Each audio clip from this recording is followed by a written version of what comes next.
সরকারের শত আশ্বাসেও ফিলিং স্টেশনে চাহিদা মতো জ্বালানি তেল পাচ্ছে না চালকরা।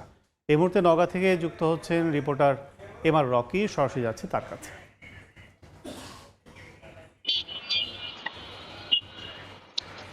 3 ঘন্টা 5 ঘন্টা আবার কখনো গভীর রাত পর্যন্ত ফিলিং স্টেশনগুলোতে তেল সংগ্রহের এই লড়াই টানা প্রায় 2 সপ্তাহ ধরেই আমরা দেখছিলাম।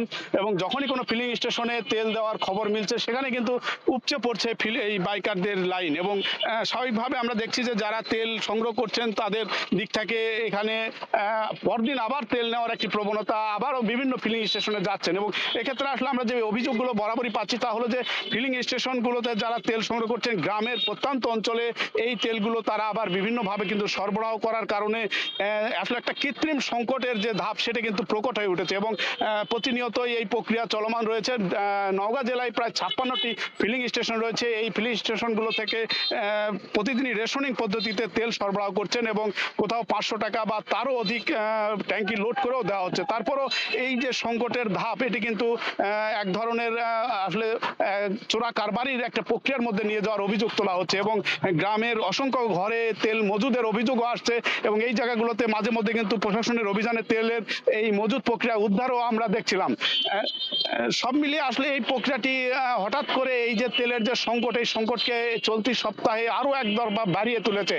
এবং এই মুহূর্তে তেলের যে বাজার ব্যবস্থাটা হলো যে এখানে আমরা দেখছিলাম জেলায় 56টি ফিলিং স্টেশনে 90,000 লিটার ডিজেলের চাহিদা, এর বিপরীতে যে তেল মিলছে এই তেলের জায়গাটা কিন্তু অনেক কম পাচ্ছে। এই কারণে সংকটটাও এখানে জানানো কথা বলছেন ফিলিং স্টেশন থেকে।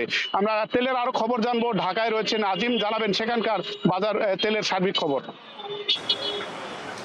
রাজধানীর আমি এই মুহূর্তে যে পাম্পটিতে দাঁড়িয়ে রয়েছি এটি হচ্ছে বিজয় সরণি ট্রাস্ট পাম্প। এখানে কিন্তু রাজধানীর সব থেকে বড় লাইন ধরে তেল নিতে হয়। এখানে যারা এই মুহূর্তে তেল নিচ্ছেন তারা কিন্তু 3 ঘন্টা 3.5 ঘন্টা বা তারও বেশি সময় ধরে অপেক্ষা করে ঠিক এই মুহূর্তে পাম্পে তারা আসতে পেরেছেন এবং তারা তেল নিচ্ছেন। এখানে আমরা যতদূর জানতে পেরেছি যে বাইকে 600 টাকার তেল দেওয়া হচ্ছে এবং যে প্রাইভেট কারগুলো এখানে তেল সংগ্রহের জন্য আসছেন তাদেরকে 2400 টাকার তেল, অকটেন পেট্রোল সেগুলো সরবরাহ করা হচ্ছে। এবং তারা বলছেন যে আসলে রাজধানীর বিভিন্ন পাম্পে গিয়ে দেখা যাচ্ছে যে হঠাৎ করেই এক একটি পাম্প বন্ধ ঘোষণা করা হচ্ছে এবং সেক্ষেত্রে তারা সেখানে গিয়েও তেল পাচ্ছেন না। অনেক সময় দীর্ঘ সময় অপেক্ষার পর যখন ঠিক পাম্পে চলে আসছেন তখন দেখছেন যে পাম্পটিতে তেল শেষ হয়ে গিয়েছে।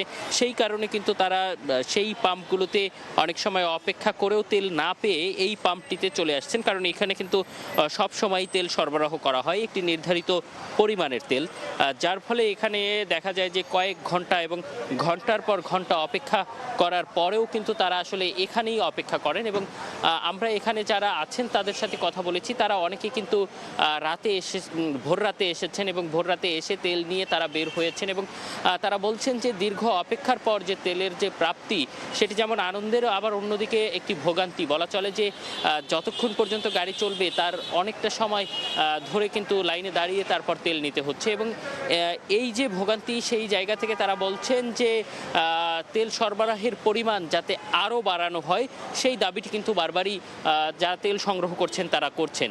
তো এই ছিল আমার কাছে রাজধানীর তেল পাম্প থেকে সর্বশেষ। জ্বালানি সরবরাহের সার্বিক খবর জানতে এখন সরাসরি ছিলাম ঢাকা ও নওগাঁয়।